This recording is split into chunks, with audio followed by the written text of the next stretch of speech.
ব্যক্তি নামাজ পড়ে না, সে দৈনিক দৈনিক আল্লাহর 17টা হুকুম ভঙ্গ করে। শয়তান বেনামাজির দেখিয়া দূরের থেকে সেলুট মারে, বলে বাবা তুমি আমার বাপ না, তুমি আমার দাদা। শয়তানে কয় যে আমি মাত্র একটা হুকুম লঙ্ঘ করে শয়তান হয়ে গেছি আর সারা জীবনে, আর তুমি দৈনিক আল্লাহর 17টা হুকুম ভঙ্গ করো, তুমি তো আমার দাদার চাইতেও বড়। কাজে তোমার উপরে আল্লাহর গজব হইতে পারে, এই জন্য আমি তোমার থেকে দূরে থাকবো। শয়তান বেনামাজির কাছে যায় না। ট্রাকের পিছনে দেখছেন লেখা আছে বিপদমুক্ত দূরত্ব বজায় রেখে চলুন। শয়তান বেনামাজি থেকে বিপদমুক্ত দূরত্ব বজায় রেখে চলে। কোন সময় গজব নাজিল হয় তার ঠিক নেই। প্রিয় ভাই সব, নামাজ আল্লাহ ফরজ করেছিলেন কয় ওয়াক্ত?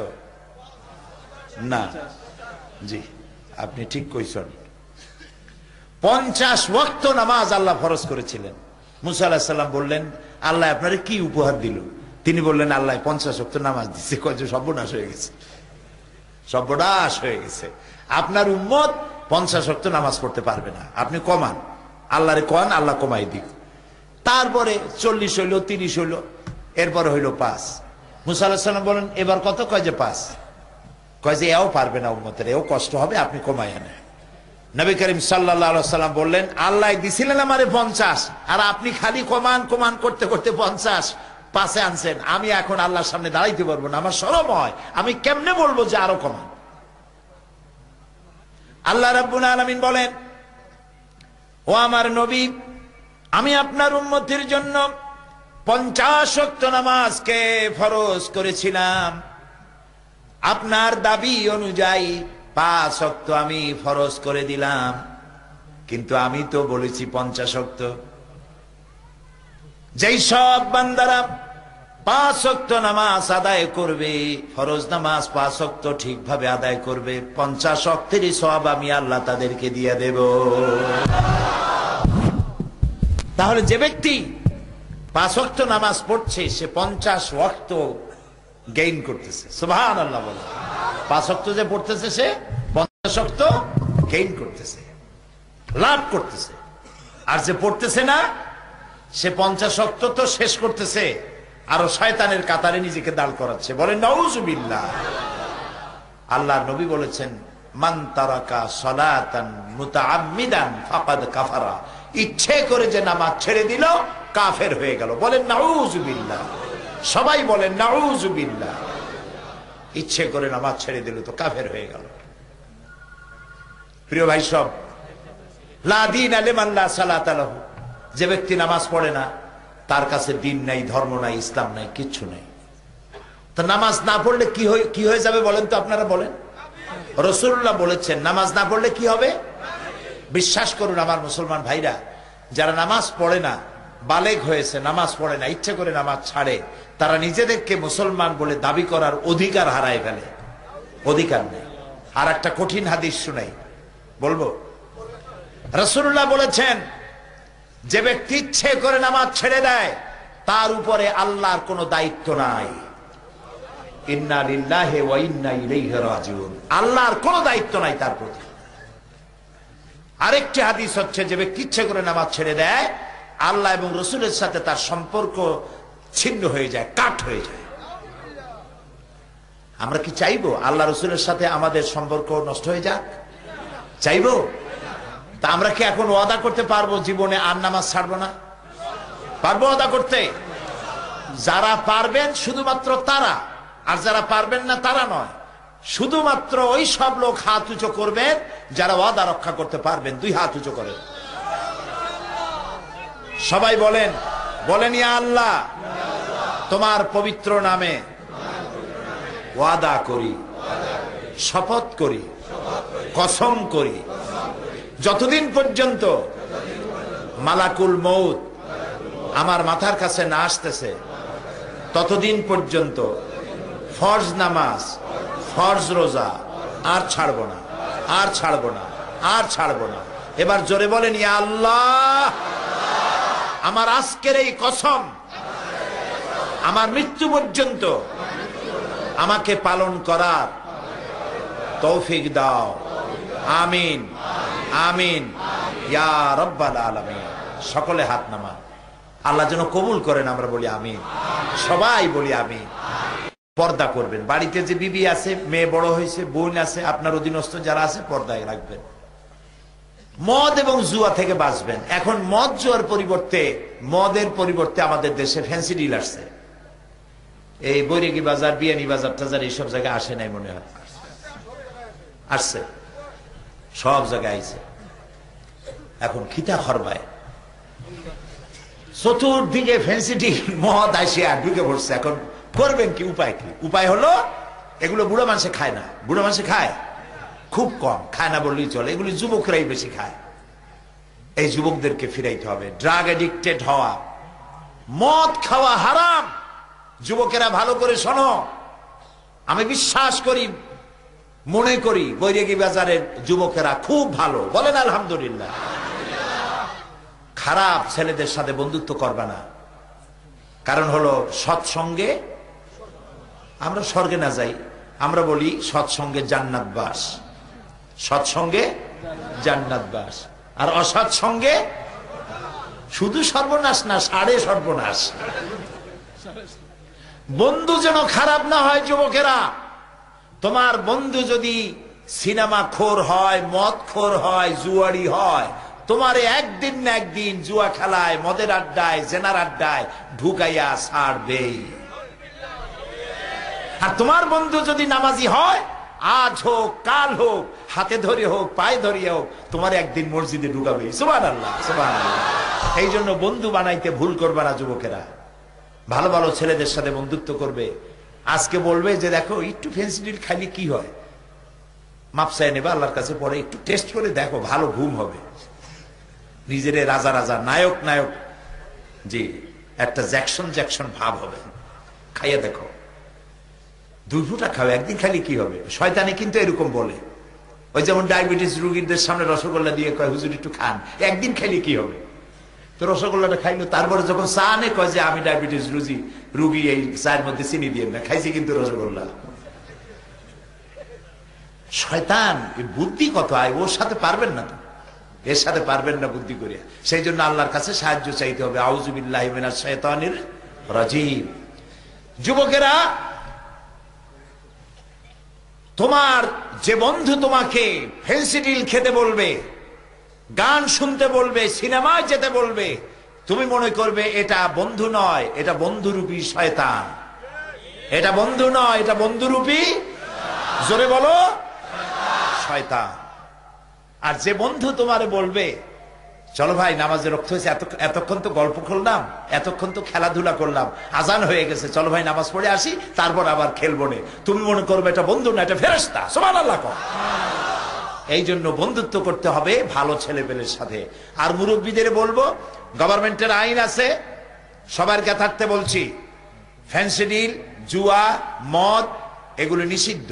এগুলি কোথাও যদি কেউ খায় দেখতে পারেন, পুলিশে ধরিয়ে দিবেন, পুলিশে আচ্ছা তরে মেহমানদারি করে দেবে থানায় নিয়ে।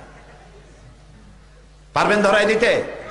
আপনার নিজের ছেলেও যদি। আর আমাদের বাংলাদেশ আলহামদুলিল্লাহ পৃথিবীর অন্যতম ভালো দেশ, আলহামদুলিল্লাহ। এখানে এমন বাপও আছে নিজের মদখোর, ফেন্সিডিল খোর ছেলেকে পুলিশের হাতে উঠাই দিয়েছে, সন্ত্রাসী ছেলেকে ধরে পুলিশের হাতে উঠাই দিয়েছে, এরকম বাপ মা আছে, আলহামদুলিল্লাহ, আলহামদুলিল্লাহ। নারায়ণগঞ্জের একটা সন্ত্রাসীকে মেরেছে র্যাব। র্যাবের নাম শুনলেও এখন লুজ মোশন শুরু হয়ে যায় সন্ত্রাসীদের। এত বড় মারাত্মক সন্ত্রাসী, আমি তো চিন্তাও করতে পারি না যে অন্তত মায় না কান্দে পারে। সেই লোকটার নাম আমার মনে নাই, টেলিভিশনে ছবি দেখছি, যারে মারা হলো ওর নাম জানি কি। সেইটার লাশের কাছে গিয়ে তার মা থুতু ফেলেছে, তার বউতে, তার ছেলেরা লাশের উপরে থুতু ফেলেছে, এবং তারা বলেছে যে শয়তান মরেছে, র্যাবের হায়াত দারাজ করুক আল্লাহ, এ শয়তান মরছে, ভালো করছে, শয়তান রে মারছে। প্রিয় ভাই সব, যুবকেরা, এই রকমের জীবন যাপন করে লাভ কি? যে গ্রামের লোকেরা তোমারে দেখলে ভয় পায়, মেয়েগুলি কলিজা ধরফর করতে থাকে, আল্লাহ ওই মন্টুর সাথে যেন দেখা না হয় রাস্তায়। এই নামগুলিও কিন্তু আজকাল খুব খারাপ রাখতেছে। আমি কি ঠিক বলছি কিনা? মুসলমান ছেলের নাম রাখি মন্টু, বল্টু, সেন্টু, আকাশ, বাতাস, অক্সিজেন, কন এগুলি একটা নাম হইল? আপনি নিজেই সর্বনাশ করছেন। এই নামের ছেলে মেয়ে জীবনেও ভালো হবে না, লিখে রাখেন ডায়েরিতে। আপনি নাম যদি খারাপ রাখছেন, এ ছেলে জিন্দিগিতে ভালো হবে না। আপনি কি শুনেছেন কোথাও এই যে এত মাজার আছে না বাংলাদেশে, কত মাজার আছে না, কোন জায়গায় দেখছেন হযরত মন্টু রহমতুল্লাহ আলাইহির মাজার? অথবা এখন আপনাদের সামনে বক্তব্য রাখবেন মুফাসসিরে কোরআন হযরত মাওলানা সেন্টু সাহেব। জিন্দিগিতে মানুষ মন্টু, সেন্টু, বল্টু, ওপি, কপি এই জাতীয় যত নাম রাখবেন, গুন্ডা হবে, মাস্তান হবে, শয়তান হবে, জেনাকার হবে, একটাও ভালো হবে না। এই জন্য নাম রাখবেন ভালো ভালো নাম, মনে থাকবে, ভালো ভালো নাম রাখবেন। ভালো নাম, আরবি নাম, এগুলি আলেমদের কাছ থেকে জিজ্ঞাসা করে নিতে হবে কি নাম রাখবেন। তারপরে যুবকদেরকে বলতে চাই, যুবকেরা ভালো হয়ে চলতে হবে, চরিত্রবান হতে হবে, এমন জীবন যাপন করবে যাতে করে মেয়েরা তোমাকে দেখে ভয় না পায়, সেজন্য মনে করে তুমি তার ভাই। এবং তুমি অন্যের মেয়েকে দেখলে মনে করবা ওটা আমার মা অথবা আমার মায়ের পেটের বোন, তাহলে চোখটা খারাপ হবে না। তুমি যদি মরো, মৃত্যুর তো এইভাবে গ্যারান্টি নাই যে বুড়াগুলি আগে মরবে আর যুবকেরা দাড়ি না পাকা পর্যন্ত মরবে না, এরকম হবে নাকি? হবে। বৈশাখ মাসের ঝড় যখন আসে তখন কি খালি পাকা আম পড়ে না গুটিয়ামও পড়ে? গুটিয়াম আরো বেশি পড়ে। কথা কি বুঝে, মাথা ঢোকে? কাজে এই কথা চিন্তা করার কোনো কারণ নাই। এই জন্য যুবকেরা এমন জীবন যাপন করো যাতে তুমি মরে গেলে পাড়ার লোকেরা যেন বলে আল্লাহ এত ভালো ছিল, মানুষের উপকার করতো ছেলেটা, আহারে ছেলেটা মরে গেল। এই যে কাউসার কত বড় কাজ করলো, বিরাট মাহফিলের আয়োজন করে দিল আমেরিকায় থেকে তার সাথী সঙ্গে, আলহামদুলিল্লাহ কর। ছেলে এরকম হওয়া উচিত যাতে পাড়া প্রতিবেশী দোয়া করে আল্লাহ এই ছেলেটার প্রতি রহম করো, ওর মায়ের প্রতিও রহম করো, এইরকম ছেলে পেটে রাখছে। আর যদি গুন্ডা হও, মাথায় এরকম বাল্লুকের মতো চুল, হাতে উল্লুকের মতো নখ, গলায় সোনার চেন, কি একখান ভাব। মানুষেরা কোনো বন্ধ নাই, শুনতে থাকেন। তারপরে মরে যাওয়ার পর লোকেরা বলবে আল্লাহ শয়তান একটা কমছে, বাইসে গেছি, এরকম বললে সেটা কি ভালো হবে? যুবকেরা বলো ভালো হবে? হবে না। আমি যুবকদের কল্যাণ কামনা করি, ইসলাম যুবকদের কল্যাণ কামনা করে, নবী করিম সাল্লাল্লাহু আলাইহি সাল্লাম যুবকদের কল্যাণ কামনা করেন, স্বয়ং আল্লাহ তাআলা যুবকদেরকে পছন্দ করেন। সুবহানাল্লাহ কোন? রাসূলুল্লাহ বলেছেন কিয়ামতের দিন আরশের নিচে, যেদিন আরশের ছায়া ছাড়া কোনো ছায়া থাকবে না, সেই দিন আরশের নিচে 7 শ্রেণীর লোকদের জায়গা করা হবে। কয় শ্রেণী? 7 শ্রেণী। ওর মধ্যে একটা হলো শাবুন নাশা ফি ইবাদাতিল্লাহ, ওই সব যুবক যারা রাত কাটায়ছে আল্লাহর ইবাদতের মধ্য দিয়ে। সুবহানাল্লাহ, সুবহানাল্লাহ। তো আসতে কোন কেন? যুবকদের এই ফজিলত, যুবকদের এই ফজিলত শুনিয়া যারা বুড়া মানুষ তারা কি রাগ করতেছেন? আমরা তো ওই বয়স পার হয়ে আসছি, ঠিক না ভাই? এই জন্য যুবকদের উপরে আল্লাহ তাআলা বেশি খুশি। কারণ হচ্ছে যুবক বয়সে ইবাদতের বয়স, বুড়া হইলে ইবাদত করব এই কথা মনে করো না। কারণ বুড়া হইলে সারা রাত ঘুম আসে না, কাশতে কাশতে অস্থির, চোরেরাও বাড়ির কাছে আসতে পারে না, হ্যাঁ খালি কাশে। বুড়া হইলে পরে সোজা হয়ে দাঁড়ানো যায় না, কোমর ব্যথা করে, হাঁটুতে ব্যথা করে সেজদা দিতে। যুবক বয়স হলে ইবাদতের বয়স, লম্বা লম্বা সেজদা দাও আল্লাহরে, জোরে কোন সুবহানাল্লাহ। কারে সেজদা দিবে? আল্লাহরে। বেহেশতে যাওয়া খুব কঠিন কাজ না, খুব সহজ। হালাল খাও, হারাম খাইও না, মিথ্যা কথা বলো না, সত্য কথা বলো, ওজনে কম দিও না, খাদ্যে ভেজাল দিও না, বউরে পর্দায় রাখো, জমিনের আল ঠেলো না, হজ ফরজ হইলে হজ করে আসো, কিয়ামতে বেহেশতে চলে যাবো। সামান্য এই কিছু কাজ করলে হবে। কিন্তু এইসব আমল বাদ দিয়া, এইসব কাজ বাদ দিয়া, দাড়ি আছে, টুপি আছে, নামাজ পড়তেছি কিন্তু আকাম করতেছি, জান্নাতে যাওয়া যাবে না, জান্নাতে যাওয়া যাবে না। উদখুলু ফিস সিলমি কাফা, ইসলামের মধ্যে পরিপূর্ণভাবে দাখিল হয়ে যাও। আমরা যদি সবাই ইসলামের মধ্যে পরিপূর্ণ দাখিল হইতে পারি, আমাদেরকে কেউ মারতে পারবে না। সুবহানাল্লাহ। এই যারা আমাদেরকে সন্ত্রাসী বলে, আমি ইউরোপ আমেরিকায় বক্তৃতা করি তো, সেসব জায়গায় আল্লাহর মেহেরবানি প্রত্যেক বছর আল্লাহ নেয়। আমি বলি দেখো আমাদের সন্ত্রাসী করে লাভ নাই, সন্ত্রাসী তোমার দেশে, আমার দেশে না। এই যে ইউরোপ আমেরিকা 5টা বেলা 4টার সময় সব মার্কেট বন্ধ হয়ে যায়, কোনো মার্কেট খোলা থাকে না, ইমার্জেন্সি কয়েকটা ফার্মেসি ছাড়া আর কিছু খোলা থাকে না, সব বন্ধ। তা বললাম তোমরা বন্ধ করো কেন? এই জন্য বন্ধ করো যে সন্ত্রাসীদের হাত থেকে বাঁচতে পারবে না, চুরি হতে পারে, ডাকাতি হতে পারে, লুটপাট হতে পারে, এই ভয়তে বেলা 4টার সময় ইউরোপ আমেরিকা সব দোকান বন্ধ। আমার দেশে যাও তো, এই যে সন্ত্রাসী কই আমাদের এত কাল দাও, আমাদের দেশে যাও, বিয়ানী বাজার, বৈরাগীর বাজার, বৈদ্যের বাজার, হবিগঞ্জ, কুলাউড়া, তারপরে এই লালখা বাজার, এরপরে তাজপুর, বিশ্বনাথ, লালা বাজার, গোয়ালা বাজার, এইসব জায়গাগুলি দেখে আসো তো। রাত 2:30, 2টা, 3টে পর্যন্ত আমাদের দেশের বাজারে কেনা বেচা হয় না? হয় কিনা? কোন কোটি কোটি টাকার বিক্রি হয়, পুলিশ খুঁজেও পাওয়া যায় না, বর্তা খাইতেও পাওয়া যায় না। কই সেখানে তো এই ধরনের সন্ত্রাসী আমরা দেখি না। আমাদের দেশে সন্ত্রাসী যায় এখন যা শুরু হয়েছে, এগুলো সংক্রামিত অন্য কোনো জায়গায় থেকে আসা, এখান থেকে না, এগুলি রাজনৈতিক ষড়যন্ত্র। কথা বুঝতে পেরেছেন? আমাদের দেশের লোক ভালো, সব থেকে ভালো, আলহামদুলিল্লাহ। জোরে বলেন আলহামদুলিল্লাহ। আমরা যদি ভালো মুসলমান হইতে পারি, কেউ আমাদের মারতে পারবে না। ইসলাম সন্ত্রাসে বিশ্বাস করে না, কোনো দিন করে না। আমাদের দেশে সন্ত্রাসী কাজগুলি যারা করছে, আমরা আল্লাহ তাআলাকে বলবো যে আল্লাহ তাআলা তুমি দয়া করে ওদেরকে ধরায় না। বলেন আমিন, সবাই বলেন আমিন। আল্লাহ এদেরকে জনগণের সামনে ল্যাংটা বানায় দাও, যেন মানুষেরা চিনতে পারে ওরা কারা। প্রিয় ভাই সব, আমাদের দেশ সুন্দর দেশ, এই দেশে আমরা হিন্দু মুসলমান সুন্দরভাবে বসবাস করছি। এত সুন্দর দেশ আর হয় না। মক্কা মদিনা আমার সব থেকে বেশি প্রিয়, আর দেশ হিসেবে বাংলাদেশ আমার সব থেকে প্রিয়, আলহামদুলিল্লাহ। আমরা এখানে খুব শান্তিতে আছি। আপনারা একটা মাদ্রাসা করেছেন, আমার তো দেখে চোখ জুড়ায় গেছে। এইরকমের গ্রামের মধ্যে এত সুন্দর মাদ্রাসা করছেন, আলহামদুলিল্লাহ। একবার জোরে বলেন আলহামদুলিল্লাহ। এই মাদ্রাসাটা আলেম পর্যন্ত চালু আছে। আপনাদের ছেলে মেয়েরা যাতে এখান থেকে ফাজেল পাস করতে পারে, ফাজেল পাস করা মানে ডিগ্রি পাস করা, বিএ পাস করা। বর্তমান সরকার এটাকে ডিগ্রি করার জন্য, ফাজেলকে ডিগ্রির মান, কামেলকে মাস্টার্সের মান দেওয়ার জন্য সরকার এখন সক্রিয়ভাবে চিন্তা ভাবনা করছে। আমি আশা করি শীঘ্র হয়ে যাবে ইনশাআল্লাহ। আপনাদের এই মাদ্রাসাটা ফাজিল করার জন্য মাদ্রাসার প্রিন্সিপাল সাহেবকে আমি বলেছি, আপনারা আমার সাথে যোগাযোগ করবেন, আমার হাতে যেটুকু আছে আমি করে দেবো ইনশাআল্লাহ, যাতে আপনাদের মাদ্রাসাটা যাতে ফাজিল হতে পারে সে চেষ্টায় আমার ত্রুটি থাকবে না ইনশাআল্লাহ। আমি আপনাদেরই একজন, আমি আপনাদেরকে অন্তর দিয়ে ভালোবাসি, সিলেটের মানুষদেরকে আমি অন্তর দিয়ে ভালোবাসি। এই জন্য সিলেটের মানুষদের মধ্যে অতিথি পরায়ণতা এবং আলেম ভক্তি এত বেশি বাংলাদেশে খুব কম আছে, আলহামদুলিল্লাহ। এবং এটা কেন হয়েছে সেটারও ব্যাখ্যা আমি তালাশ করেছি যে এতটা হলো কেন।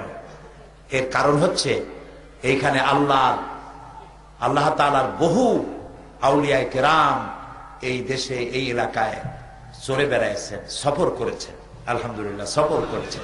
তাদের পদচারণা আর আলেম ওলামাও, তাদের বরকতে বহুত আলেমের পয়দা হয়েছে এই সিলেটের মাটিতে। সিলেটের মাটিও ভালো, সিলেটের মানুষও ভালো, আলহামদুলিল্লাহ। বড় বড় আলেম এই ময়দানে পয়দা হয়েছে, বড় বড় ওলিউল্লাহ এই মাটিতে শুয়ে আছে, সুবহানাল্লাহ। কাজী আমরা যেন আমাদের জীবনটাকে সুন্দর করতে পারি, ভাগ্যটাকে সুন্দর করতে পারি, আল্লাহ সেই তৌফিক আমাকে হযরত শাহজালাল রাহমাতুল্লাহ আলাইহি আমাকে কিয়ামতে কিছু করতে পারবেন না। আমার কপাল আমাকে নিজেকে গড়ে নিতে হবে। কথা কি বুঝছেন? হযরত শাহজালাল তো দরকেনার, দূরের কথা। নবী করিম সাল্লাল্লাহু আলাইহি ওয়াসাল্লামকে আল্লাহ তাআলা বলেছেন, হে নবী আপনি বলেন, আহলে বাইতদেরকে বলেন যে আমি তোমাদের কোনো উপকারে আসবো না। আমি জানি না কিয়ামতে আমার সাথে আল্লাহ কি ব্যবহার করবেন, এবং আমি এও জানি না আল্লাহ তোমাদের সাথে কি ব্যবহার করবেন। কোরআন। এরপরে রাসূলুল্লাহ হযরতে ফাতেমা, হযরত আলী, হাসান, হুসাইন, আহলে বাইত সকলকে ডেকে বললেন, ও ফাতেমা, রাসূলুল্লাহর মেয়ে হিসাবে কিয়ামতে তোমার কোনো ফায়দা নাই। ও আলী, রাসূলুল্লাহর জামাই হিসাবে কিয়ামতে তোমার কোনো ফায়দা নাই। ও হাসান আর হুসাইন, কিয়ামতের দিন মুহাম্মদ সাল্লাল্লাহু আলাইহি ওয়াসাল্লামের নাতি হিসাবে তোমার কোনো ফয়সালা নাই। পাস করতে পারে না, আদায় করতে পারে না, সে আল্লাহর শুকরিয়া আদায় করতে পারে না। এই গ্রাম্য অঞ্চলে এত সুন্দর বিশাল প্যান্ডেল, এত সুন্দর মাইক সিস্টেম, এরকম সুন্দর একটি আয়োজনের পেছনে যারা, তাদের জন্য দোয়া করা দরকার, ঠিক না? আপনাদের এলাকার কৃতি সন্তান যারা প্রবাসে রয়েছেন, আমেরিকায়, ইংল্যান্ডে, বিশেষ করে কাউসার আহমেদ মারুফ আপনাদের এলাকার সন্তান, মৌলানা নুরুল ইসলাম, ফয়সাল, ইকবাল, আলী আহমদ, সোহেল সহ আমেরিকা এবং ইউরোপে এই এলাকার যে সমস্ত প্রবাসী যুবকেরা আছেন যারা কাজ করছেন সেখানে, এই মাহফিলের পেছনে তাদের যথেষ্ট অবদান আছে এবং তারা আমার সঙ্গে যোগাযোগ করেছেন। আজকেও কাউসার আমেরিকা থেকে 2 বার আমার সঙ্গে যোগাযোগ করেছেন টেলিফোনে। এই মাহফিলটা যাতে সফল হয়, সুন্দর হয়, সেজন্য তারা রাত জেগেছে, কষ্ট করেছে, দোয়া করেছে, চেষ্টা করছে। আমরা দোয়া করি আল্লাহ রাব্বুল আলামিন এইসব প্রবাসী বাংলাদেশি, বিশেষ করে সিলেটের, আল্লাহ তাআলা তাদের প্রতি রহম করুন, ভালো করুন। সবাই বলেন আমিন। এবং আমাদের যে সমস্ত ছেলেরা ইউরোপে, আমেরিকা আছে, যারা কাগজপত্রের অভাবে সেখানে নিয়ম মাফিক লিগ্যাল হতে পারছে না, অসুবিধা আছে, আল্লাহ তাআলা তাদের কাগজপত্রগুলি সুযোগ করে দিন, আল্লাহ তাআলা সহযোগিতা করুন, রহম করুন। সবাই বলি আমিন। এবং সেখানে তারা দ্বীন ও ঈমান নিয়ে থাকতে পারে, আল্লাহ সে তৌফিক তাদেরকে দান করুন। প্রিয় ভাই সব, আপনারা কষ্ট করে এসেছেন কোরআনে কারীম শোনার জন্য। আর কোরআন হচ্ছে পৃথিবীর মুসলমানদের জন্য নয়, শুধু বিশ্ববাসীর জন্য আল্লাহর দেওয়া সর্বশ্রেষ্ঠ হেদায়েতের কিতাব। এর থেকে শ্রেষ্ঠ হেদায়েতের কিতাব আকাশের নিচে, জমিনের উপরে আর নাই। নবী করিম সাল্লাল্লাহু আলাইহি ওয়াসাল্লাম এই কিতাবখানা দিয়েই একটি বিরাট পরিবর্তন এনেছিলেন সমাজের মধ্যে, রাষ্ট্রের মধ্যে। যেখানে চুরি ছিল, ডাকাতি ছিল, জেনা ছিল, হত্যা ছিল, মানুষে মানুষে সংঘর্ষ ছিল, মানুষ কেনা বেচা হইতো। গরু ছাগল যেমন আমাদের দেশে কেনা বেচা হয় না, এরকম মানুষ কেনা বেচা হতো। এই যে দুরবস্থা ছিল পৃথিবীর, সেই দুরবস্থা থেকে মানুষকে একটি ভালো পর্যায়ে আনার জন্য আল্লাহ তাআলার চাইতে মানুষের জন্য কল্যাণকামী আর কি কেউ আছে? এরকম আসতে বললেন কেন? আর কি কেউ আছে? নাই। সেই মহা কল্যাণকামী আল্লাহ তাআলা তিনি নবী করিম সাল্লাল্লাহু আলাইহি ওয়াসাল্লামকে পৃথিবীতে পাঠালেন, আর একখানা কিতাব তার সাথে দিলেন। কিতাবখানার নাম কি? কোরআন। আল্লাহ ইসলামের মাধ্যমে মানুষকে যত কল্যাণ করেছেন, কিসের মাধ্যমে? ইসলামের মাধ্যমে যত কল্যাণ করেছেন, তার মধ্যে 2টি কল্যাণ সব থেকে বড়। একটি হলো নবুয়ত, আর একটি হলো কিতাব। মুখস্থ করুন, একটি হলো নবুয়ত, আর একটি হলো কিতাব। কিতাব যদি শুধু নবী পৃথিবীতে আসতেন আর আল্লাহ যদি কিতাব না দিতেন, তাহলে সর্বনাশ হয়ে যেত। মানুষেরা নবীদেরকেই আল্লাহ বানায় ফেলাইতো, ঠিক না? ঈসা আলাইহিস সালাম রে আল্লাহ বানায় নাই, লোকেরা আল্লাহর ছেলে বানাইছে প্রথম। এখন তো আল্লাহই বানায় ফেলাইছে তারে। তিনি ত্রাণকর্তা, তিনি গুনাহ মাফকারী, তিনি আসবেন মানুষকে উদ্ধার করার জন্য, ইত্যাদি। আবার ইহুদিরা হযরত উযায়েরকে আল্লাহর পুত্র বানাইছে এবং নিজেরা আল্লাহর নাতি পুতি ইত্যাদি হয়েছে, নাউজুবিল্লাহ। তো কিতাব যদি না আসতো, শুধু নবী আসতেন, তাহলে এই সমস্যাটা হইতো। আর যদি শুধু কিতাব পাঠানো হতো, নবী না দেওয়া হইতো, তাহলে মাঝিহারা নৌকার মতো অবস্থা হতো মানুষের। যে নৌকায় মাঝি থাকে না, সে নৌকার অবস্থা কি হয়? নদীতে তুফান চলতেছে, কখনো এই কূলে ধাক্কা খাবে, কখনো ও কূলে ধাক্কা খাবে, 2 কূলের ধাক্কা খেয়ে মাঝখানে এসে ডুবে যাবে আরোহী সুদ্ধা, ঠিক না? এই জন্য আল্লাহ রাব্বুল আলামিন নবী দিলেন, আর কি দিলেন? কিতাব দিলেন। সুবহানাল্লাহ বলেন। এই কিতাব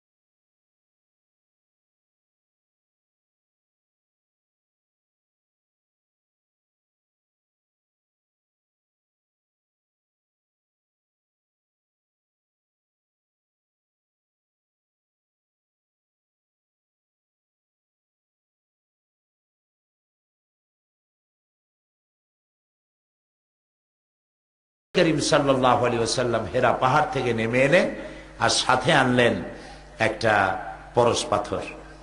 এটি এমন একটি পরশ পাথর যে তার সাথে লোহা লাগলো, লোহা সোনা হয়ে গেল, পাথর লাগলো, পাথরগুলি ডায়মন্ড হয়ে গেল।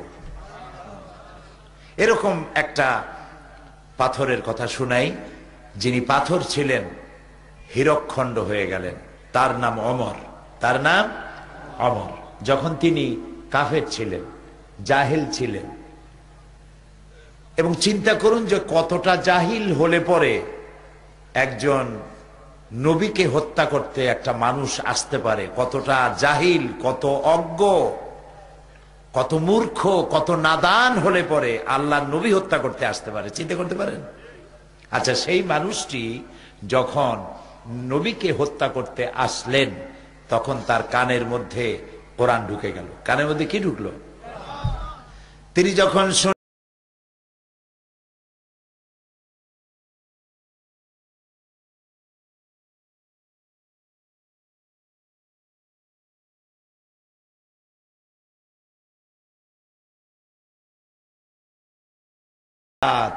কানের মধ্যে ঢুকে কলজের মধ্যে গিয়ে ঢুকছে। সুবহানাল্লাহ। হযরত ওমর বোন রে ভগ্নিপতি রে পিটাই টিটাই থুইয়া তারপরে কোরআনের আওয়াজ শুনতে পেয়ে বুঝতে পারলো যে নিশ্চয়ই এরা জান দিতে চায়, তবু কোরআন ছাড়বে না। কি মজা এই কোরআনে, আমাকে নিয়ে চলো মুহাম্মদ সাল্লাল্লাহু আলাইহি সাল্লামের কাছে। সুবহানাল্লাহ। নবী করিম সাল্লাল্লাহু আলাইহি সাল্লাম তখন বসা ছিলেন কয়েকজন সাহাবী নিয়ে গোপন একটা ঘরে।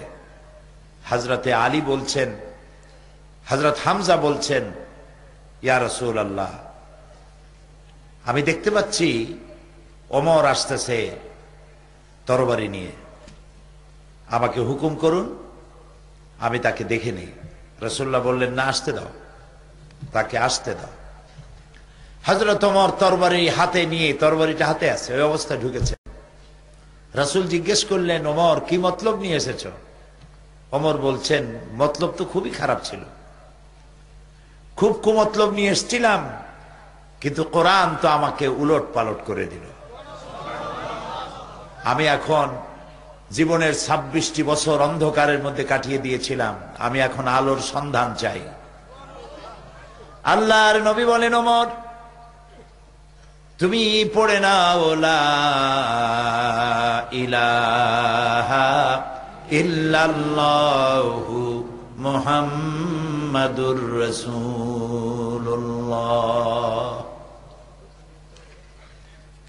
হযরত ওমর ছিলেন একটা বাল্ব, শুধু বাল্ব। এখন একটা বাল্ব 1000 পাওয়ারের যদি হয়, সে কোনো ফায়দা দিতে পারবে না। ওর সাথে কি যোগ করতে হবে? বিদ্যুতের সংযোগ দিতে হবে। হযরত ওমর ছিলেন লক্ষ কোটি পাওয়ারের একটা বাল্ব।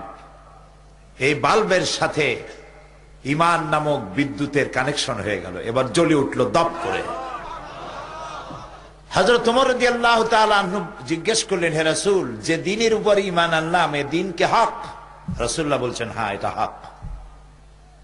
যে আল্লাহর উপরে অদেখা আল্লাহরে বিশ্বাস করলাম, যারে আমিও দেখিনি, আমার বাপেও দেখে নাই, আল্লাহ কি হক? রাসূলুল্লাহ বললেন, হক। হে রাসূল, আপনার উপরে যে আখিরি জামানার নবী হিসেবে বিশ্বাস করলাম, আপনি কি হক? রাসূলুল্লাহ বললেন, আমি নবী হক।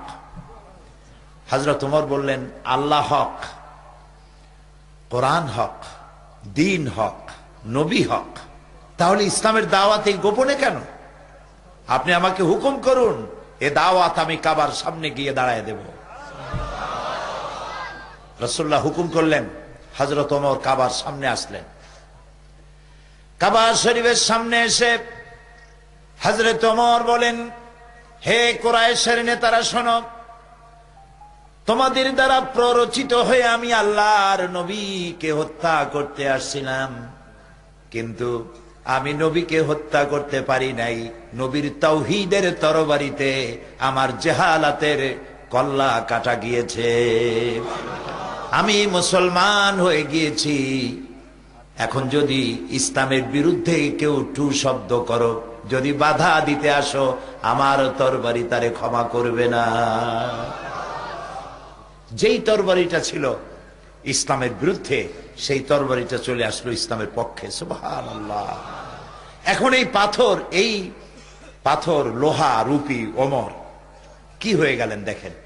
রাসূলুল্লাহ বললেন এক পর্যায়ে গিয়ে, এক সময় রাসূলুল্লাহ বললেন, লা নবিয়্যা বাদি ওয়ালা রাসূলা, আমার পরে নবীও হবে না, আমার পরে রসুলও হবে না।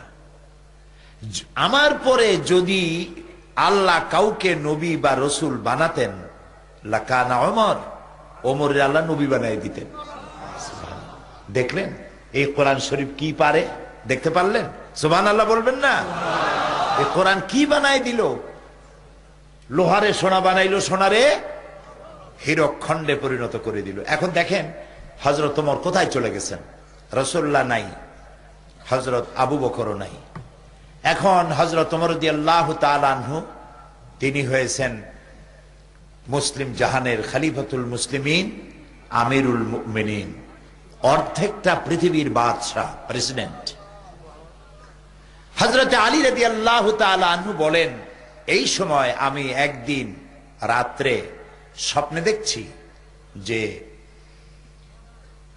আমি যেন রাসূল করিম সাল্লাল্লাহু আলাইহি ওয়াসাল্লামের পেছনে ফজরের নামাজ পড়ছি। এটা কি দেখতেছেন তিনি? স্বপ্ন। ফজরের নামাজ শেষ হয়ে গেছে, রাসূলুল্লাহ সালাম ফিরে পিছনের দিকে ফিরে বসছেন। মাসনুন দোয়াগুলি সাহাবায়ে কেরাম পড়া শুরু করেছে। হযরত আলী বললেন, আমিও সুন্নত দোয়াগুলি পড়ে বেরিয়ে গেছি মসজিদ থেকে। যেই না বেরোলাম তখন দেখি মসজিদের দরজার কাছে এক বুড়ি দাঁড়ানো, হাতে বড় একটা পাত্র খোরমা ভরা। বুড়ি বলছে, আলী তুমি এই ঘরের মধ্যে, মসজিদের মধ্যে আবার ঢোকো, এই পাত্রটা নিয়ে যাও, এর মধ্যে আমার নতুন বাগানের খোরমা ভরা। হযরত ওমরকে বলো, রাসূলুল্লাহকে বলো, তিনি যেন নিজে খান এবং সাহাবায়ে কেরামদের মধ্যে ভাগ করে দেন, তাহলে আমার বাগানে খোরমায় বরকত হবে। হযরত আলী রাদিয়াল্লাহু তাআলা আনহু মসজিদের মধ্যে ঢুকলেন এবং রাসূলুল্লাহকে পাত্রটা দিলেন। রাসূলুল্লাহ পাত্রটা হাতে নিয়ে একটা খোরমা হযরত আলীর মুখের মধ্যে দিয়ে দিলেন। হযরত আলী খোরমাটা চিবোচ্ছেন, এমন সময় ফজরের আজান হয়ে গেল, ঘুম ভেঙে গেল। হযরত আলীর ঘুম ভাঙছে ঠিকই, কিন্তু রাসূলের হাতের দেওয়া খোরমার স্বাদ হযরত আলীর মুখের মধ্যে তখনও ছিল। তিনি উজু করে মসজিদে নববীর মধ্যে চলে গেলেন। যে দেখছেন হযরত ওমর ইমামতির জায়গায় দাঁড়ানো। ইকামত হয়ে গেল, নামাজ শেষ। হযরত ওমর পিছনে ফিরে বসছেন। হযরত আলী রাদিয়াল্লাহু তাআলা আনহু তিনি সুন্নত দোয়াগুলি পড়ে মসজিদ থেকে বেরিয়েছেন। গেটের সামনে গিয়ে দেখেন এক বুড়ি দাঁড়ানো, হাতে এক পাত্র খোরমা। এখন কি স্বপ্ন না বাস্তব? এখন এটা বাস্তব। বুড়ি বলছেন, ওমর, হে আলী, এই খোরমাগুলি নিয়ে যাও, আমার নতুন বাগানের খোরমা, নিয়ে হযরত ওমরকে দাও, তিনি নিজে খাবেন আর রাসূলুল্লাহর সাহাবীদের মধ্যে ভাগ করে দেবেন, তাহলে আমার খোরমার বাগানে বরকত হবে। হযরত ওমর চিন্তা করছে, স্বপ্নে দেখলাম, স্বপ্ন এরকম বাস্তব হয় নাকি? সাথে সাথে কি আশ্চর্য। তিনি খোরমা নিয়ে গেলেন ভিতরে, হযরত ওমরকে দিলেন আর ঘটনাটা শুনাইলেন। হযরত ওমর পাত্রটা হাতে নিয়ে একটা খোরমা উঠাইয়া হযরত আলীর মুখের মধ্যে দিয়ে দিলেন।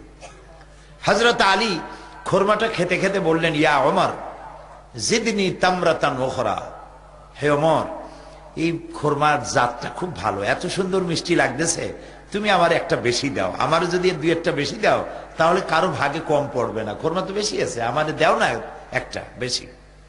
হযরত ওমর বলছেন, ইয়া আলী, লাউ আন্না রাসূলুল্লাহ সাল্লাল্লাহু আলাইহি ওয়াসাল্লাম যাদাক লাজিদনাক। হে আলী, স্বপ্নের ভিতরে রাসূলুল্লাহ যদি তোমারে একটার বেশি খোরমা দিতেন, আমিও তোমারে একটার বেশি খোরমা দিতাম। হযরত আলী চোখ গেছে এত বড় হয়ে, কয় কি?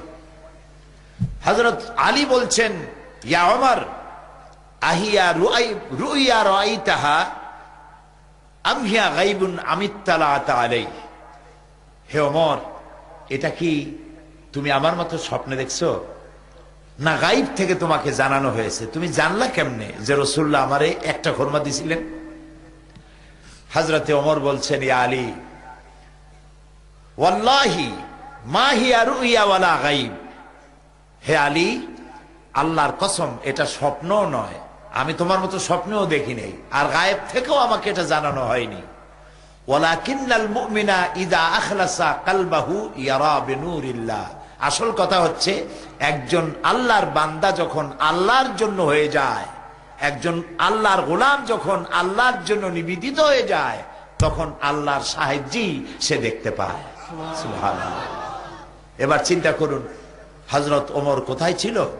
কোরআন তাকে কোথায় উঠায় দিল। সুবহানাল্লাহ বলবেন না? এই জন্য কোরআনের সাথে যদি কেউ আদব রক্ষা করে, কোরআনকে সম্মান করে, কোরআন অনুযায়ী জীবন চালায়, আল্লাহ তাআলা, সে যদি জিরো থাকে আল্লাহ তারে হিরো বানায় দেন। সুবহানাল্লাহ। আর যদি কোনো হিরো কোরআনের সাথে বেয়াদবি করে, তাহলে আল্লাহ তাআলা তাকে হিরোরে কি বানায়? শূন্যের কোটায় পৌঁছায় দেয়। দুনিয়ায় কোনো নাম থাকে না, কামও থাকে না, বদনাম, কেউ সম্মান করে না। এগুলি আমরা দেখছি, ইতিহাসেও পড়েছি, চোখেও দেখছি। প্রিয় ভাই সব, তো এই কোরআন আসলো পৃথিবীর মানুষের কল্যাণের জন্য। আলহামদুলিল্লাহ বলেন, সবাই বলেন আলহামদুলিল্লাহ। এখন এই কোরআনের বক্তব্য হচ্ছে এই, আমরা যেন খাঁটি মুসলমান হয়ে যাই। যারা আমরা ইসলাম মুসলমানের দাবি করি, আমরা যেন খাঁটি মুসলমান হই, এটাই হলো কোরআনের দাবি। আলহামদুলিল্লাহ। আল্লাহ রাব্বুল আলামিন বলেন, ইয়া আইয়ুহাল্লাযীনা আমানু দুখুলু ফিস-সিলমি কাফা ওয়া লা তাত্তাবিউ খুতুওয়াতিশ শাইতান ইন্নাহু লাকুম আদুউম মুবিন। হে বিশ্বাসীরা, তোমরা যারা ঈমান এনেছো, শোনো, ইসলামের মধ্যে, সিলমের মধ্যে পরিপূর্ণভাবে দাখিল হয়ে যাও, আর শয়তানের ইত্তেবা করো না।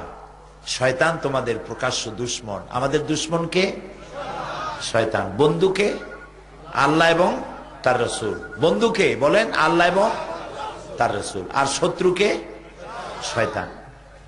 শয়তানরে যদি আপনি শত্রু বানাইতে পারেন, তাহলে আল্লাহ এবং রাসূল আমাদের জন্য কি হবেন? বন্ধু হবেন। আর আল্লাহ রাসূলের সাথে যদি নাফরমানি করেন, তাহলে শয়তান কি হবে? বন্ধু হবে। আর শয়তান যদি বন্ধু হয়, তাহলে খাসিরাত দুনিয়া ওয়াল আখিরা, যালিকা হুয়াল খুসরানুল মুবিন। আমও যাবে, সালাও যাবে, কিছুই থাকবে না। এখন আমি আপনাদের কাছে জিজ্ঞেস করতে চাই, আমরা কারে বন্ধু বানাইতে চাই, আল্লাহরে না শয়তানরে? যারা জবাব দিলেন না, তারা কিন্তু বিপদে পড়বেন। কোন কোন প্রশ্ন আছে সাথে সাথে জবাব দিতে হয়, তা না হলে ফেরেশতারা গরম চোখে তাকায়, এর বেটা কথা কয় না কেন? কথা বুঝছেন না? ফেরেশতারা আছেন আমাদের মধ্যে, আছে। তাহলে বলেন, বন্ধু বানাবেন কারে আর শত্রু বানাবেন কারে? এখন আল্লাহরে বন্ধু বানাইতে হইলে কি কি করা লাগে, আর শয়তানরে দুশমন বানাইতে হইলে কি কি করা লাগে, সেই ব্যাখ্যাটা না জানলেই মানুষ নিজের অজান্তেই শয়তানরে বন্ধু বানাবে, আল্লাহরে দুশমন বানাবে। যেমন মানুষ আর পশু, মানুষ আর পশু, এ দুইয়ের খাসলাত কি এক হওয়া উচিত? বলেন, উচিত না। কিন্তু মানুষ যদি না জানে পশুর চরিত্র কি, এটা যদি মানুষের না জানে, তাহলে সে অজান্তেই পশুর কাজ সে করে বসবে। যেমন মুসলমান আর কাফের, মুসলমান যদি না জানে ইসলাম কি আর কুফরি কি, তাহলে সওয়াবের নিয়তেই সে কুফরি করবে, শিরক করবে, বিদআত করবে। কথা কি বুঝে আসতেছে? কথা কি বোঝেন? আলহামদুলিল্লাহ। বুঝলেই ভালো, আর না বুঝলে বেড়া ছাড়া হবে, না হয় ছাড়া বেড়া হবে, ঠিক না? প্রিয় ভাই সব, আল্লাহ তাআলা বলছেন ইসলামের মধ্যে পরিপূর্ণ দাখিল হও। আমাদেরকে বলতেছে, বলেন তো কাদেরকে বলতেছে? আমাদেরকে বলতেছে। এখন আমরা তো সবাই মুসলমান এবং ঈমানদার। ঈমানদারদেরকে বলছেন ইসলামের মধ্যে ঢোকো, কারণ কারণ হলো এই আল্লাহ রাব্বুল আলামিন বলেন ومن الناس من يقول آمنا بالله واليوم الآخر وما هم بمؤمنين। মানুষের মধ্যে এমন বহুত মানুষ আছে যারা বলে, লোকেদের মধ্যে এমন বহু লোক আছে যারা বলে যে আমরা আল্লাহর উপর ঈমান এনেছি, পরকালেও বিশ্বাস করেছি। এরা আল্লাহ বলেন কি ওমা হুম বিমুমিনিন, এরা মুমিন না। এগুলো কি মুমিন না। তো আল্লাহ তাআলার উপরে ঈমান আনার পরে আল্লাহ তাআলা বলছেন এরা মুমিন না। কারণ হলো ঈমানের দাবি করে ঠিক, কিন্তু ঈমানের কাম করে না। বহুত মুসলমান এমন আছে নামাজ পড়ে রোজা রাখে কিন্তু জমিনের আইল ঠেলে। অবশ্য বৈরাগী বাজারে এরকমের লোক নাই, জমিনের আইল ঠেলালো আছে, ঠেলে। নামাজ পড়ে রোজাও রাখে, ওজনে কম দেয়। নামাজ পড়ে রোজাও রাখে, খাদ্যে ভেজাল দেয়। নামাজ পড়ে রোজাও রাখে, বউরে বেপর্দা রাখে। নামাজ পড়ে রোজাও করে, হজও করে, কিন্তু মিথ্যা কথা বলে, ওয়াদা খেলাপ করে, আমানতের খেয়ানত করে। এরকম লোক আছে আছে। তাহলে বুঝতে হবে যে ঈমানের দাবি করলে ঈমানদার হওয়া যায় না যতক্ষণ পর্যন্ত ঈমানের শর্তগুলি পালন করা না হয়। ঈমানের শর্ত পালন করতে হবে। প্রিয় ভাই সব, আল্লাহ তাআলা বলছেন পরিপূর্ণরূপে ইসলামের মধ্যে দাখিল হয়ে যাও, মিথ্যা কথা বলো না। মিথ্যা কথা হচ্ছে গুনার মা। মিথ্যা কথা কি সবাই বলে? গুনার মা। মিথ্যা কথা বলা কবিরা গুনাহ। এই মিথ্যা কথায় কথায় মানুষ মিথ্যা কথা বলে, নাউযুবিল্লাহি মিন যালিক। মিথ্যার মা, মিথ্যাকে গুনার মা বলা হয় কেন? মা বলা হয় এই জন্য, মায় বাচ্চা দেয়। মায় কি দেয়? বাচ্চা দেয়। একটা মিথ্যা কথা বললে অন্তত ওই মিথ্যাটাকে জাস্টিফাই করার জন্য, সত্য বানাবার জন্য আরো 100টা মিথ্যা কথা বলা লাগে। তাহলে মিথ্যায় আরো বাচ্চা দিল না? এই জন্য ওটা মিথ্যা হচ্ছে গুনার মা, এটা কবিরা গুনাহ। অথচ হাসতে হাসতে আমাদের লোকেরা এই কবিরা গুনাহ করে। আল্লাহ আমাদের মাফ করুন, বলেন আমিন, বলেন আমিন। জমিনের আইল ঠেলে। আচ্ছা দেখেন, নামাজ পড়তে পড়তে কপালে দাগ লাগছে, ঠিক কপালে দাগ লেগে গেছে, কিন্তু জমিনের আইল ঠেলতেছে। এই জমিনের আইল ঠেলিয়া, কতখানি ঠেলিয়া কত টাকা কামাই করবেন, কয়টা বাড়ি বানাবেন এ দিয়া? মরবেন যখন, তখন জায়গা কতটুক পাবেন? 3.5 তো এই 3.5 জায়গার মধ্যে সকলকেই যাইতে হবে। মাটি আপনি খাইতে পারবেন না, মাটি আপনারে খাবে। এটা সত্য কিনা? আর মানুষের চাওয়ার কোনো শেষ নাই, খালি খাইতে চায়, আরো চাই, আরো চাই। আল্লাহর নবী বলেছেন লাউ কানা লি ইবনি আদম ওয়াদিম মিন যাহাবিন লাহাব্বা ইয়াকুনা লাহু সানিন। আল্লাহর নবী বলেন, আদম সন্তানকে যদি একটি মাঠ ভরে স্বর্ণ দেওয়া হয়, সে বলবে আমাকে যদি আরো একটা মাঠ ভরে যদি সোনা দেওয়া হতো ভালো হতো। আল্লাহর নবী বলেন, আদম সন্তানের পেট কবরের মাটি ছাড়া কোনো জিনিস দিয়া ভরবে না। কবরের মাটি দিয়েই শুধু ভরবে। মানুষ শুধু খাই খাই খাই খাই করতেই থাকে। এই আপনার যতটুকুন দুনিয়ার সৌন্দর্য আমাদের দরকার, দুনিয়ার সৌন্দর্য দরকার, আল্লাহ শিখাই দিয়েছেন। রব্বানা আতিনা ফিদ দুনিয়া হাসানাতাও ওয়া ফিল আখিরাতি হাসানা ওয়া কিনা আযাবান নার। পড়েন আমার সাথে, রব্বানা আতিনা ফিদ দুনিয়া হাসানাতাও ওয়া ফিল আখিরাতি হাসানা ওয়া কিনা আযাবান নার। আল্লাহ তাআলা শিখাচ্ছেন, আমার কাছে দোয়া করো, আয় আমার রব, আমাকে দুনিয়ার সুখ সৌন্দর্য দাও, আখিরাতেরও সুখ সৌন্দর্য আমারে দাও, আর জাহান্নামের কঠিন আযাব থেকে আমারে তুমি বাঁচাও। বলেন আমিন, সবাই বলেন আমিন। প্রিয় ভাই সব, আমি মানুষকে বুঝাইতে গিয়ে বলি, এই যে আমাদের লোকেরা যারা বিদেশে আছে, লন্ডনে আছে, আমেরিকা আছে, আমাদের দেশের অনেক লোকেরা সেখানে, কেউ কেউ, সব না, কিছু লোক আছে যারা মদের ব্যবসা করে, তারপরে সুদের কারবার করে। আমি তাদের বলি, ভাই এই যে মদের ব্যবসা করেন, সুদের ব্যবসা করেন, এটা তো হারাম।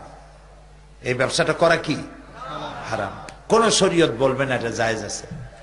তো এই যে হারাম ব্যবসাটা করে যে টাকা আপনি কামাচ্ছেন, এই কামাই তো খাইতেছে আপনার বউতে, ছেলেতে, মেয়েতে, মায়, বাপে, সবাই খাইতেছে। কিন্তু আপনি পাপ কামাই করতেছেন বলে কিয়ামতের দিন আপনাকে জাহান্নামে যেতে হবে। এই পাপের ভাগ তো মায়ও নেবে না, বাপেও নেবে না। নেবে? বলেন নেবে? বউতে নেবে? ছেলে মেয়েতে নেবে? তো কষ্ট করে কামাই করবেন আপনি, সুখ ভোগ করবে সবাই, আর কিয়ামতের দিন সবটা পাপের বোঝা নিয়ে আপনি একা দোজখে যাবেন। এই কাম তো পাগলেরও করা উচিত না, ঠিক কিনা? কাজে আপনাদের সন্তান সিলেটের লোকেরাই বেশি পরিমাণ বিদেশে কাজ বাজ করেন, আলহামদুলিল্লাহ বলেন, সবাই বলেন আলহামদুলিল্লাহ। তাদের মধ্যে যারা এই ধরনের হারাম ব্যবসায় আছে বলে আপনাদের জানা আছে, তাদেরকে আপনারা বলবেন যে বাবা এই কাজ করার দরকার নাই, হালাল ব্যবসা করো। বলবেন এটা? আপনারা বলবেন? আল্লাহ যেন তৌফিক দেন, বলেন আমিন, বলেন আমিন। আপনাদের ছেলে যদি এরকম থাকবে, বলবেন বাবা তুমি আমার সন্তান, আমি তোমার পিতা, আমি তোমাকে অনুরোধ করছি, তোমাকে হুকুম করছি, তুমি এই হারাম ব্যবসা ছেড়ে দাও, কত ভালো ভালো ব্যবসা আছে, হালাল ব্যবসা করো, এটা করো না, এটা করিয়া তুমিও দুজকে যাবা আর আমিও বিপদে পড়বো, কাজে এই কামটা করো না, নিষেধ করে দিবেন। আমাদের লোকেরা বিদেশে যারা আছে আলহামদুলিল্লাহ, খালি যে মদের ব্যবসা করে তা না, অনেক ভালো ভালো ব্যবসাও করে, কোন আলহামদুলিল্লাহ, এবং বিরাট বিরাট কাজ করে। এই সিলেটের আপনাদের এই এলাকার, এই বিশাল এলাকার লোকেরা লন্ডন শহরে বিরাট বিরাট মসজিদ করেছে, আলহামদুলিল্লাহ বলে। আমি 1978 সনে 78-এ সর্বপ্রথম আমেরিকা সফর করি।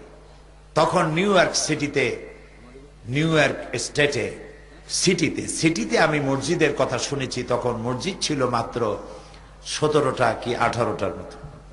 এখন সেই একটা সিটিতেই শয় শয় মসজিদ হয়ে গেছে। লন্ডন ইংল্যান্ডে আজ থেকে 150 বছর আগে মসজিদ ছিল মাত্র একটা। সেই ইংল্যান্ডে এখন মসজিদের সংখ্যা 8000 ছাড়াই গেছে। এরকম আসতে সুবহানাল্লাহ কইলেন, জোরে বলেন আলহামদুলিল্লাহ। এই সিলেটের লোকেরা করেছে। তারা যা কামাই করে, রোজগার করে, তার থেকে একটা বিরাট অংশ মাদ্রাসা মসজিদে সমানে দিতে থাকে। লন্ডনের সব থেকে বড় মসজিদ বাংলাদেশিরা করেছে, এই সিলেটের লোকেরাই করেছে, বেশিরভাগ সিলেটি। সেটা হলো ইস্ট লন্ডন মসজিদ। ইস্ট লন্ডন মসজিদ ইউরোপের সব থেকে বড় মসজিদ। 10,000 লোক মসজিদের ভেতরে নামাজ পড়তে পারে। এখন চিন্তা করেন 10,000 লোক একটা মসজিদের মধ্যে নামাজ পড়তে হলে মসজিদটা কত বড়। বাংলাদেশি টাকায় খরচ হয়েছে প্রায় 120 কোটি টাকার মতো খরচ বাংলাদেশি টাকায়। সেখানে আমি কালেকশন করেছি, অন্যরা করেছে। মসজিদে যখন টাকা চেয়েছি, মাহফিল করেছে আমাকে নিয়ে, মাহফিল করেছে। যখন টাকা চেয়েছি, মহিলারা, সিলেটি মহিলারা গলার হার, হাতের চুড়ি, কানের দুল খুলে খুলে দিয়ে দিয়েছে। পুরুষেরা কামাই করা টাকা উড়ি উজাড় করে দিয়েছে, লক্ষ লক্ষ পাউন্ড দিয়েছে। সুবহানাল্লাহ, সুবহানাল্লাহ। গির্জাগুলি মসজিদ হয়ে গিয়েছে আলহামদুলিল্লাহ, বহুত গির্জা আলহামদুলিল্লাহ। এই বিরাট কাজ প্রবাসী মুসলমানরা বিদেশে করতেছে, আলহামদুলিল্লাহ বলেন। মাদ্রাসা বানাচ্ছে, অনেক মাদ্রাসা হয়েছে, অনেক মাদ্রাসা হয়েছে। কাজী এই সব ভালো কাজ যারা করতেছে তাদেরকে উৎসাহিত করা দরকার। আর যারা হারাম ব্যবসায় আছে তাদেরকে, তাদের আত্মীয় স্বজন যারা আছে তাদের বলা দরকার, বাবা আমি তোমার টাকা পয়সা চাই না, তুমি আল্লাহর রাস্তে হালাল ব্যবসা করো। ঠিক বললাম ভাই? এই কাজটি সকলের করা দরকার।